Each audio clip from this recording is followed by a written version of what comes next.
નમસ્કાર વિદ્યાર્થી મિત્રો, 8 માર્ચ 2026ના કરંટ અફેરમાં આપનું સ્વાગત છે. તાજેતરમાં લદ્દાખના નવા લેફ્ટનન્ટ ગવર્નર તરીકે કોની નિમણૂક કરવામાં આવી છે?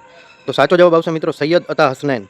એ ભારતીય સેનાના અત્યંત પ્રતિષ્ઠિત અધિકારી રહ્યા છે. તેઓ નેશનલ ડિઝાસ્ટર મેનેજમેન્ટ ઓથોરિટીના પણ સભ્ય રહી ચૂક્યા છે.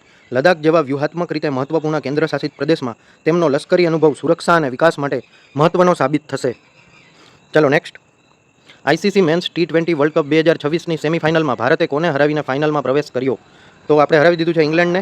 T20 વર્લ્ડ કપ 2026નું આયોજન ભારત અને શ્રીલંકા દ્વારા સંયુક્ત રીતે કરવામાં આવ્યું છે. ટીમ ઇંગ્લેન્ડ વિરુદ્ધ શાનદાર પ્રદર્શન કરીને ફાઇનલની ટિકિટ મેળવી છે. ભારતીય સ્પિનરો અને મધ્યમ ક્રમના બેટ્સમેનોની ભૂમિકા નિર્ણાયક રહી છે. નેક્સ્ટ.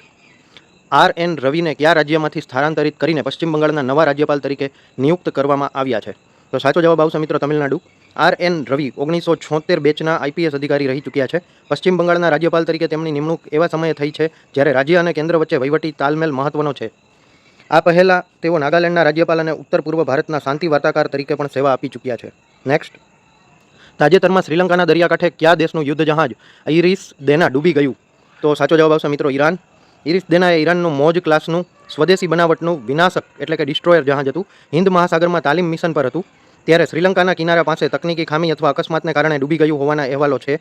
આ ઘટના હિન્દ મહાસાગરમાં નૌકાદળની સુરક્ષા અંગે ચર્ચા જગાવે છે. નેક્સ્ટ. ઘટના પ્રજનન દરને રોકવા માટે કઈ રાજ્ય સરકારે ડ્રાફ્ટ પોપ્યુલેશન મેનેજમેન્ટ પોલિસી રજૂ કરી છે? તો સાચો જવાબ આવશે મિત્રો આંધ્રપ્રદેશ. આંધ્રપ્રદેશમાં ટોટલ ફર્ટિલિટી રેટ રાષ્ટ્રીય સરેરાશ કરતાં નીચે જઈ રહ્યો છે, જે ભવિષ્યમાં વૃદ્ધ વસ્તીમાં વધારો અને યુવા કાર્યબળમાં ઘટાડો લાવી શકે છે. આ નીતિ હેઠળ રાજ્ય સરકાર વધુ બાળકો ધરાવતા પરિવારોને પ્રોત્સાહન આપવા અને સ્થાનિક સ્વરાજ્યની ચૂંટણી લડવા માટેની 2 બાળકોની મર્યાદા જેવી શરતો હટાવવા પર વિચાર કરી રહી છે. નેક્સ્ટ. ભારતીય રેલવેએ પ્રથમ વખત કયા રાજ્યમાં માલગાડી દ્વારા અનાજ પહોંચાડ્યું છે? તો સાચો જવાબ આવશે મિત્રો મિઝોરમ. મિઝોરમ પહાડી વિસ્તાર હોવાને કારણે ત્યાં રેલવે કનેક્ટિવિટી પડકારજનક રહી છે.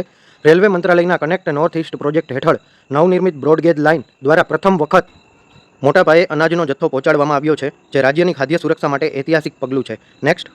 તાજેતરમાં વાયુસેનાનું સુખોઈ 30 MKI વિમાન આસામના કયા જિલ્લામાં દુર્ઘટનાગ્રસ્ત બન્યું?